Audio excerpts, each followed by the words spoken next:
Hey YouTube, what's up?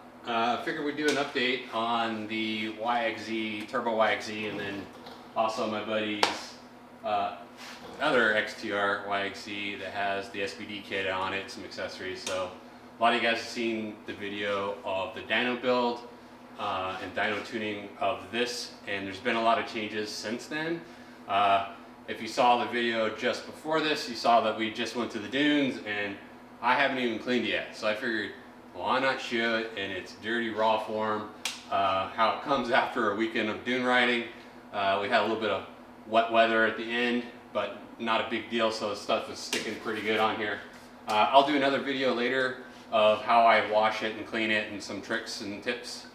There's plenty of them out there I know already, but I'm just going to show you how I do it. I get pretty thorough. Also coming up will be, I have some Simpson seats for it that are going to go inside this side by side.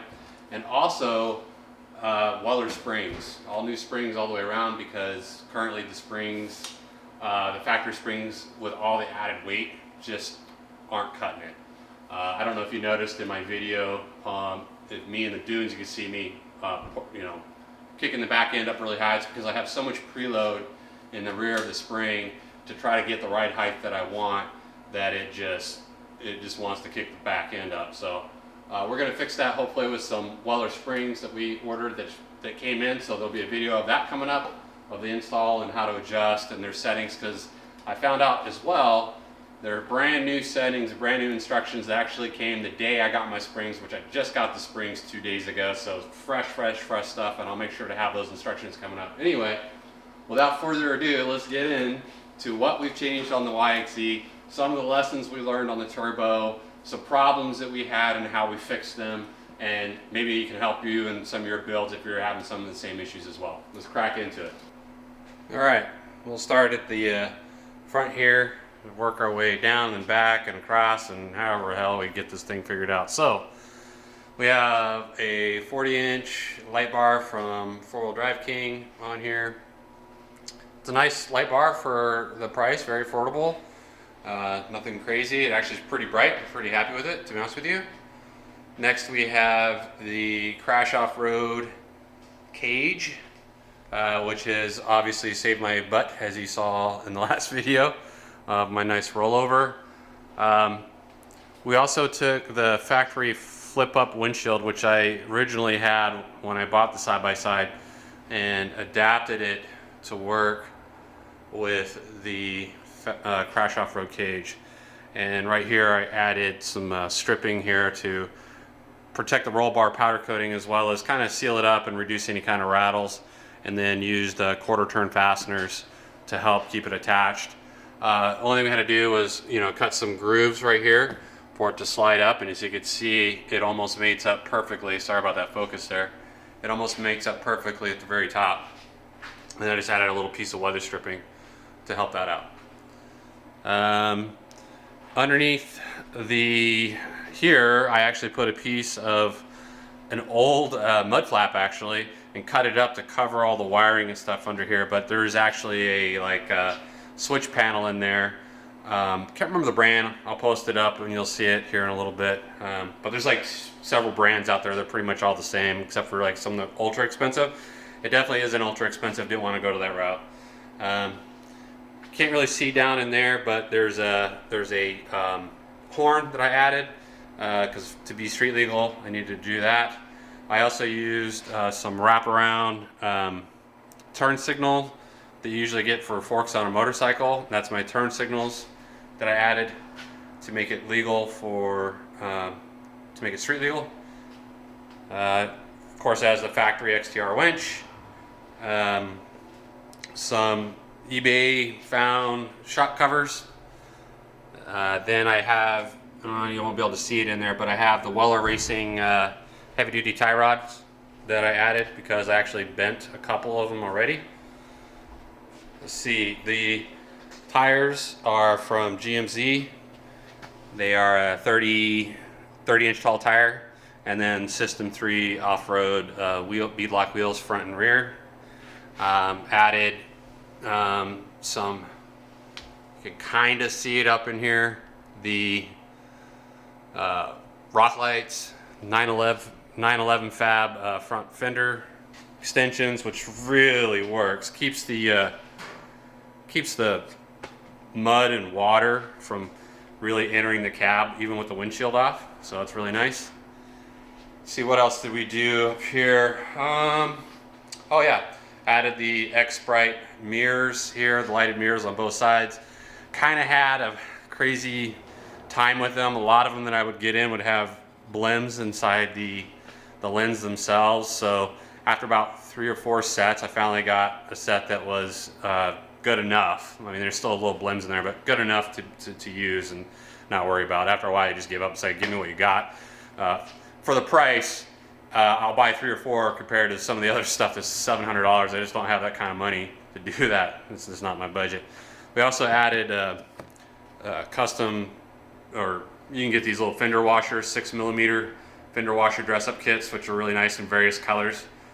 So did that throughout. Actually, Mike with the white and blue YXZ actually did his first with blue, and I really liked it, so I decided to do the same with mine.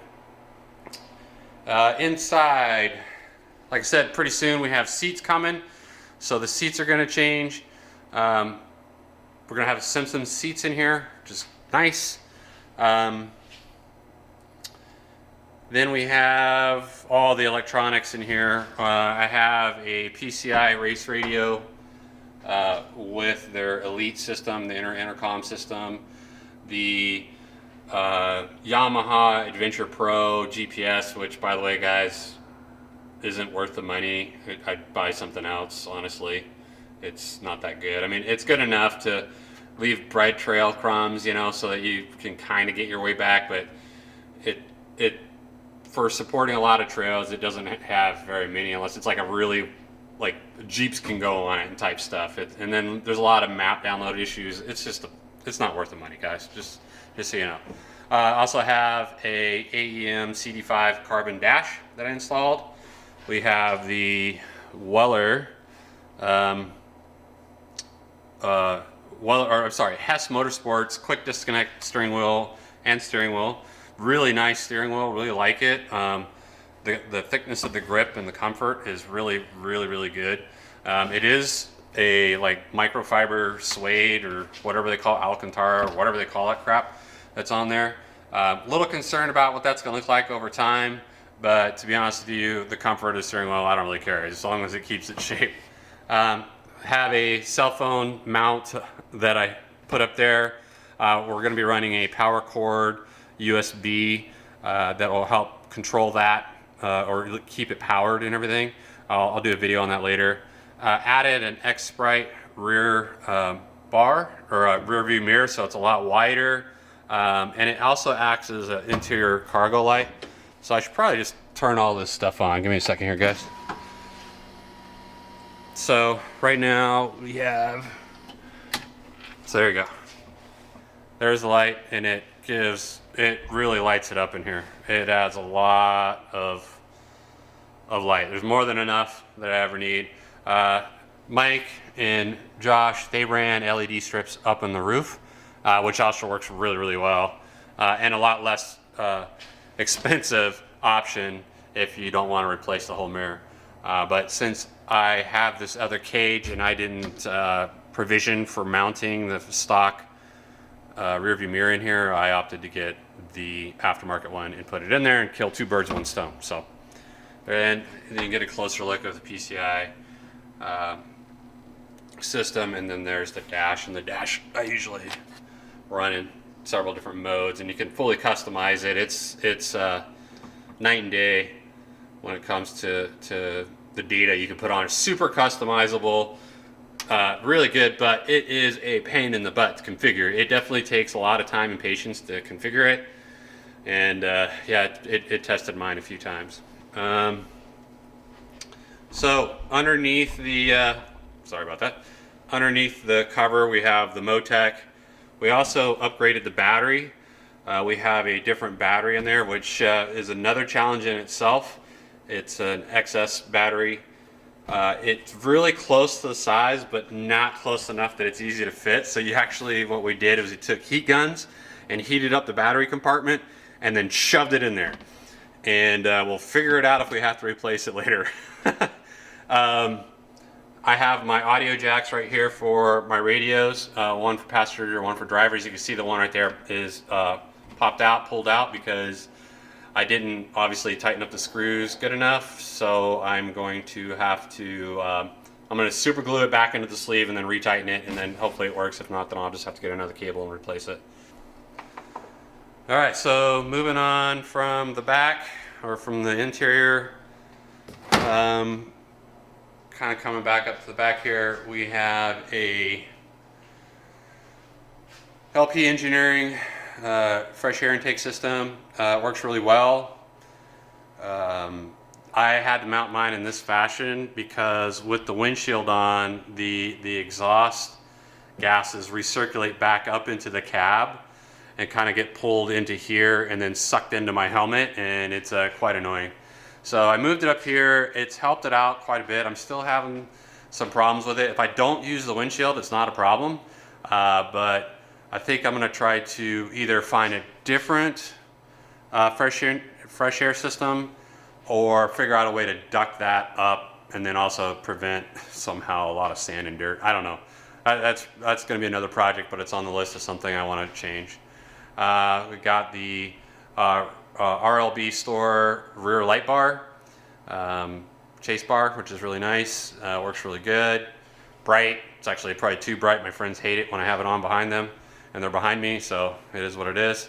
Fire extinguisher for safety, and then I'm sure you guys have seen this. So we try to keep it to look. We wanted to keep for our turbo setup is factory. I wanted to utilize the space because I have a cooler that runs on the back here. It keeps our water and stuff and snacks and stuff. So when we're on the trail, you can just grab something to eat. But the intercooler, the heat exchanger is mounted right there on top of the radiator. So we still use the stock radiator, but nice little system right there that has two Spall fans. Factory fans were replaced and put two Spall brushless fans under there that just move some serious air. When the thing gets warm and those kick on at full speed, it is impressive. It's like in a hurricane. So great stuff there. What else? So mounted my license plate up here. It's lighted as well. Need to be compliant for street use. Moving down, we'll kind of cut over here. So here's the turbo setup. As you can see, made a few changes to this. Nothing as far as like major hardware, but the gold right here that you see is two water lines that I use to cool the wastegate. Because that was getting really hot and melting the vacuum reference lines. We tried different things. I put metal fittings on the end. I tried wrapping those lines without the water cooling, several things. So I ended up just going ahead and running the water from the turbo through the wastegate and back out and up through. And then I also changed the lines on the wastegate to a silicone type hose. Silicone has a significantly more heat resistant than any of the other plastics out there. So it was the best that I could find as far as making it work. And then made sure I clamped them on and everything so they don't blow off. Everything else is the same. Still have the same oil return there, the whole 9 yards. There's the water radiator coolant overflow. Did have to make a change on that. And basically what I did is I added a vent, and then I extended the vent up all the way through, and then have the see if it'll zoom in there. You can barely see it, but right here is the where if it needs to shoot out, it'll push out of there. And I think you guys probably would have saw that in the rollover video where it was on its side and some of the coolant was coming out. Still have the coil packs there. I honestly, one thing I want to change probably at the end of the year, end of the season, is I'm going to move those up somewhere else. I want to be able to access the spark plugs and in that area a lot more. So probably have to do an update on that because it's just a pain in the butt to take that bracket off and service the spark plugs. And I like to keep up on it. Not sure if you can see back there, but there's the Packard intake, the injectors. You know, we kept everything the same from the video as far as that's concerned. But you'll see on the back of the valve cover there, that's one major change. The back of the valve cover right here, we added a big fitting because for crankcase ventilation, it was just puking out oil everywhere because the factory breather just isn't big enough to handle all that extra, all that extra abuse that you're putting it through. So we redid that. And I'll show you more on that on the other side what we did, because there was actually some phenomenal changes that we did, and lessons learned on that really helped with it. So somebody was asking me about the exhaust and how we mounted it. So still using the factory hanger bracket pieces, but used some stainless steel rod and made our own brackets with washers and bolts that we welded to it. And so welded washers and bolted them, and then made these brackets and then welded them to the muffler and to the wastegate pipe as well. So that's how that's mounted. Really easy, nice and sturdy, works out pretty good. Next. All right, so this is going to be kind of hard to see, but I'm going to try to get us in there. We're not going to be able to see it. It's just too dark. But anyway, there's a catch can in here that we added that when I originally had it, I just had that line from the valve cover going to the catch can, and the problem is anytime I was doing some heavy pulls on it, it was just filling that thing up with oil so fast and just puking it out through the filter and everything out of the catch can. So what we did is we added a one-way, like half a pound one-way check fitting. That's like an Aero clip fitting for like fuel and stuff like that, but we put it on the catch can for that main hose coming out of the valve cover. And what that did is it allowed while the engine was running at a lower RPM, it allowed the pump that's inside the engine to actually create a vacuum and draw the stuff that was in that catch can back out and pull it down through the drain that goes on the other side of the valve cover and suck it through and push it back into the engine, which was really, really nice, because when we were looking at our data logs, we were noticing at high RPMs we were getting some erratic oil pressures, and what I think was happening is it was pushing it all up and then not being able to get it back in fast enough. And just by adding that one little check valve fitting, it's an AN fitting, it's pretty big, it's probably like two inches long. But anyway, we put that on there, and oil pressures were rock steady. I mean, they go down obviously a little bit at super high RPMs from the heat and stuff, and no more oil all over the place. I'm super ecstatic about that, because I'm still trying to clean up all the oil spray that contaminated the whole side of the motor from just getting pushed out of it. So anyway, Jagged S Customs oil tank, I think I showed that in the build video as well. So didn't do extra capacity, just did stock capacity.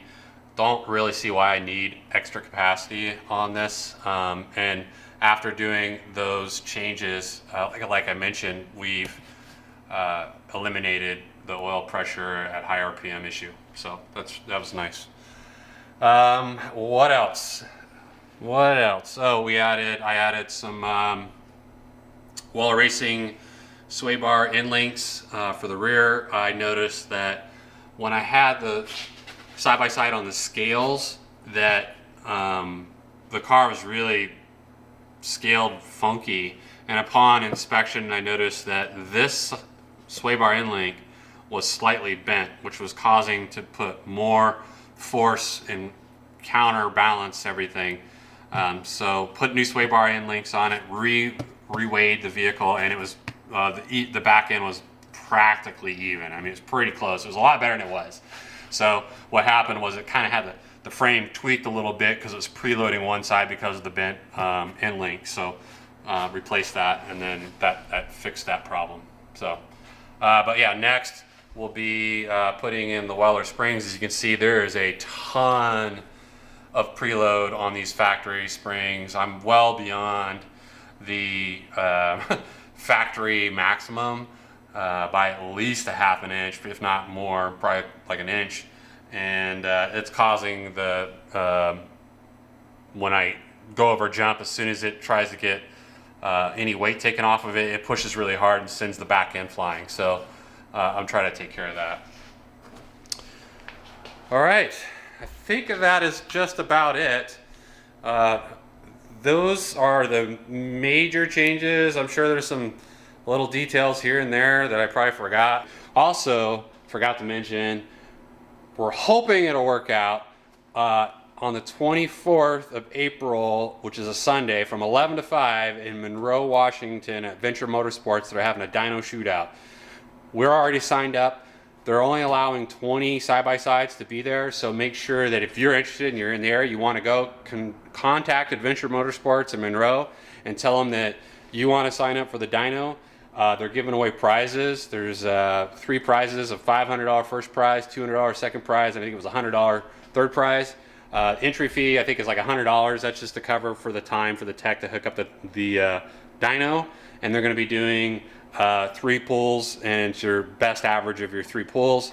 And then they're going to do a Top Gear format, so you know, the fastest or the most horsepower all the way down, and they're just going to run it that way. So if I see you there, that'd be great. Come by and say hello. It'd be awesome. If not, we're definitely going to have some video of that.